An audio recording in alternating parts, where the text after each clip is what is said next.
Bienvenue sur Kaléidoscope Pro de Wildlife Acoustics. Cette vidéo est la deuxième d'une série en 3 parties qui décrit l'analyse de clusters. Kaléidoscope Pro propose 3 types d'analyse de clusters. La première vidéo présentait une analyse de base des clusters.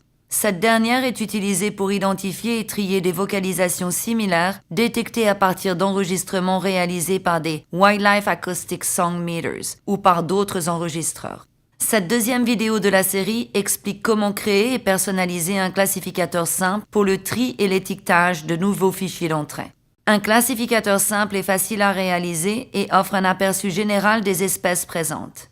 La troisième vidéo de cette série expliquera comment créer un classificateur avancé. La création d'un classificateur avancé requiert un peu plus de travail, mais les résultats permettent une identification plus précise des espèces avec moins d'identifiants faux positifs.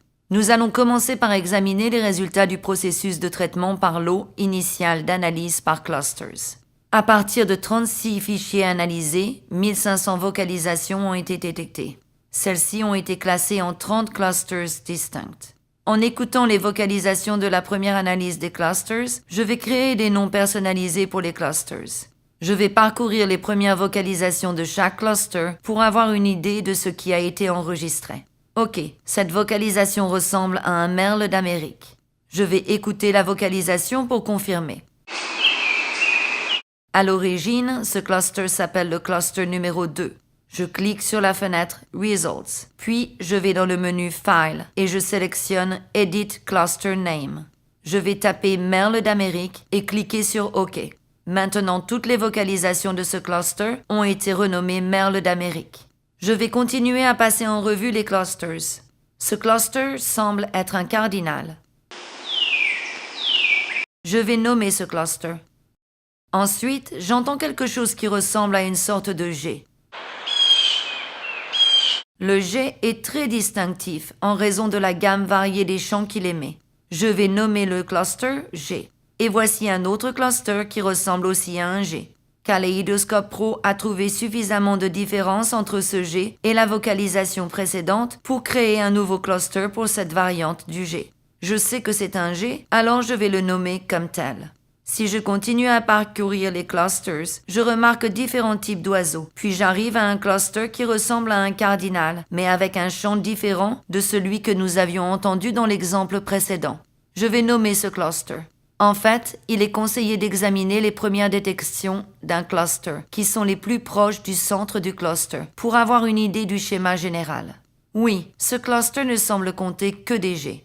Voici une autre version du G. Je vais également nommer ce cluster.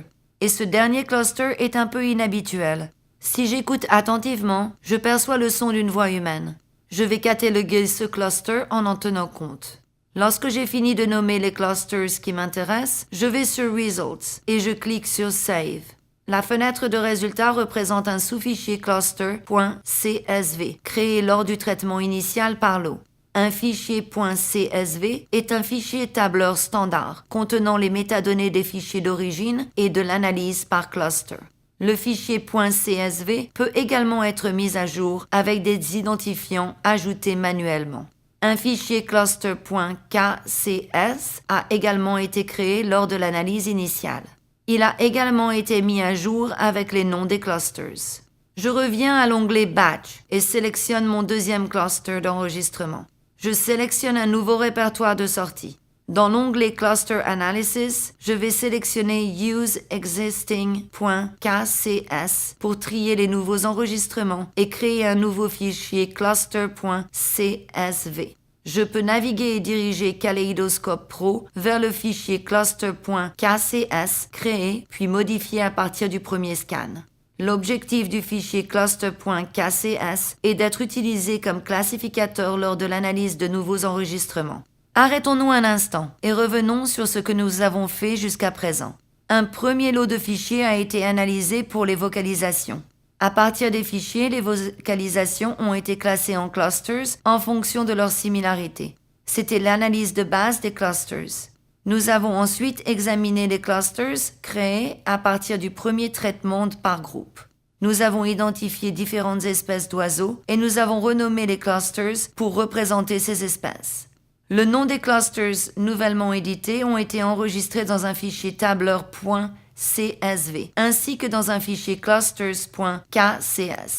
Le fichier cluster.kcs sert de classificateur simple pour trier les nouveaux fichiers d'entrée. Je viens maintenant de sélectionner le nouveau lot de fichiers d'entrée et j'ai configuré le mode d'analyse de cluster pour utiliser le fichier .kcs modifié comme classificateur. Mon objectif est de trier les vocalisations dans le nouveau lot de fichiers à l'aide du classificateur simple que j'ai créé en fonction du premier lot de fichiers. Je clique sur Process Files et Kaleidoscope Pro analyse le deuxième ensemble de fichiers à l'aide du classificateur simple cluster.kcs. Une fois le processus terminé, la fenêtre Viewer and Results s'ouvre. Ces vocalisations répertoriées ont été créées à partir du deuxième ensemble de fichiers. Elles ont été regroupées en fonction des clusters créés à partir du premier ensemble de fichiers d'entrée.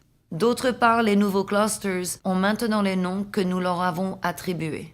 Voici un cluster nommé Cardinal Rouge. Si je passe en revue les vocalisations de cardinaux rouges, je constate que Kaleidoscope Pro a parfaitement identifié tous les cardinaux rouges de ce nouveau lot d'enregistrement.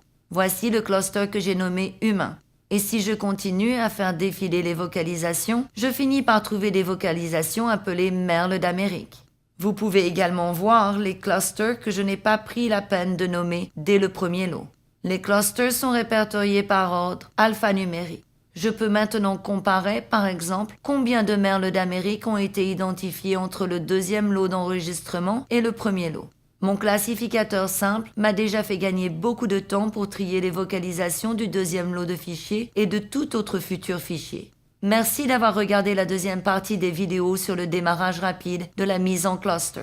La troisième partie explique comment créer et paramétrer un classificateur avancé afin de distinguer et d'identifier des vocalisations spécifiques à partir de nouveaux fichiers d'entrée. Si vous avez des questions ou des suggestions concernant cette vidéo, veuillez contacter le support technique de Wildlife Acoustics.